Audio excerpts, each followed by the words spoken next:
Hai sahabat, berjumpa lagi bersama saya teknisijamet.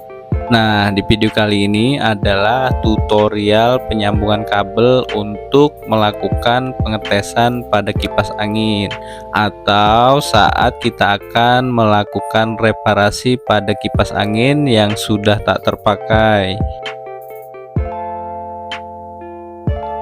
Saat ini pada kipas angin terdapat 4 buah kabel dengan warna yang berbeda, yaitu hitam, biru, putih, dan kuning, yang nantinya akan kita sambungkan dengan 2 buah kabel dari sumber arus listrik. Jadi bagaimana cara penyambungannya?